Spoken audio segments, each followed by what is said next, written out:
Hi, ഇന്നത്തെ എൻ്റെ recipe റവ കൊണ്ട് അപ്പം തയ്യാറാക്കുന്നതാണ്. അതിനു വേണ്ടി ഒരു ബൗൾ എടുക്കാം. അതിലേക്ക് 2 കപ്പ് റവ ഇട്ട് കൊടുക്കാം. വറക്കാത്ത റവയാണേലും കുഴപ്പമില്ല, വറുത്തതാണേലും കുഴപ്പമില്ല. 2 കപ്പ് ഇട്ട് കൊടുക്കാം. 3 ടേബിൾ സ്പൂൺ 3/4 കപ്പ് തേങ്ങ ഇട്ട് കൊടുക്കാം. 1 ടീസ്പൂൺ പഞ്ചസാര, 2 ടേബിൾ സ്പൂൺ മൈദ അല്ലെങ്കിൽ ഗോതമ്പ് പൊടി ഇട്ട് കൊടുക്കാം.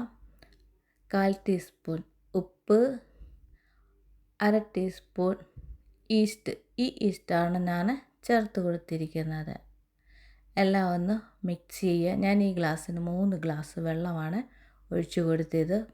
മിക്സ് ചെയ്യുന്നത് പിന്നീട് വേണം ചേർത്ത് കൊടുക്കാം. വീഡിയോ കണ്ടുകൊണ്ടിരിക്കുന്നവരൊന്ന് ലൈക്ക് ചെയ്യുക, സപ്പോർട്ട് ചെയ്യുക, സബ്സ്ക്രൈബ് ചെയ്യുക. ഇനി ഒരു മിക്സിയുടെ ജാർ എടുക്കാം. അതിലേക്ക് ഇതെല്ലാം ഒഴിച്ചു കൊടുക്കാം. ഞാൻ 2 പ്രാവശ്യമായിട്ടാണ് അരച്ചെടുക്കുന്നത്.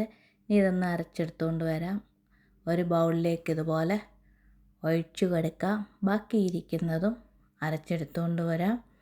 അതും ഈ ബൗളിലോട്ട് തന്നെ അരച്ചെടുത്ത് ഒഴിച്ചു കൊടുക്കാം. ഇനി ഇതൊന്ന് ഇളക്കി കൊടുക്കാം. അരമണിക്കൂർ മതി. ഈ മാവ് പൊങ്ങി വരും. ഞാനിവിടെ 1 മണിക്കൂറിന് ശേഷമാണ് ഇത് തുറന്ന് നോക്കിയത്. മാവെല്ലാം നല്ല പൊങ്ങി വന്നിട്ടുണ്ട്. നല്ല ബൗൾസൊക്കെ വന്ന് നല്ലതായിട്ട് പൊങ്ങി വന്നിട്ടുണ്ട്. ഇതൊന്ന് ചെറുതായിട്ടൊന്ന് ഇളക്കി കൊടുക്കാം. വെള്ളം കൂടിപ്പോകരുത്. ഈ ഒരു പരുവത്തിൽ ആകാവൂ. ഇനി നമുക്കൊരു തവ അടുപ്പിൽ വെച്ച് കൊടുക്കാം. ഒരു തവി മാവ് ഒഴിച്ചു കൊടുക്കാം. ഇതുപോലെ ഒന്ന് ചുറ്റിച്ച് കൊടുത്തതിന് ശേഷം അടച്ച് വയ്ക്കാം. ഇനി ഇതൊന്ന് തുറന്ന് നോക്കാം. അപ്പോൾ ഇവിടെ റെഡി ആയിട്ടുണ്ട്. ഇതുപോലെ തന്നെ പാലപ്പച്ചട്ടിയിലും നമുക്ക് ഉണ്ടാക്കിയെടുക്കാം. ഇനി ബാക്കിയിരിക്കുന്നതും ഇതുപോലെ തന്നെ ഉണ്ടാക്കിയെടുക്കാം. അങ്ങനെ റവയപ്പം ഇവിടെ റെഡി ആയിട്ടുണ്ട്. ഇനിയും പുതിയൊരു വീഡിയോ കാണാം.